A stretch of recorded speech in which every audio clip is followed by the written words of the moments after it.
আমার বউয়ের অবস্থা দেখো, সকালবেলা ঘুম থেকে উঠে দাঁত টাত না মেজে, চান না করে, পুজো না দিয়ে ছাদের উপরে উঠে রোদ পোয়াচ্ছে আর নেল পালিশের ঘষছে, মানে রঙগুলো তুলছে। কাজগুলো তো তোর সব এসে করে দিল না, তোর আর একটা বউ এসে কাজগুলো করে দিল, তাই না?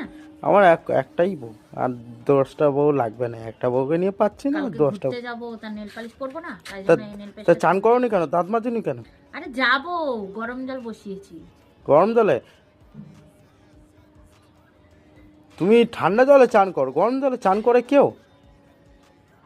আমি গরম জলে চান করি, তোর তাতে কি? হ্যাঁ, আমি গরম জলে চান করব কি করব সেটা আমার ব্যাপার, সম্পূর্ণ আমার একান্ত ব্যক্তিগত ব্যাপার, তোর তাতে কি? ঠিক আছে, ঠিক আছে। আমার তাতে কি, ঠান্ডা ঠান্ডা হাওয়া দিচ্ছে, আহা, ঠান্ডে ঠান্ডে পানি সে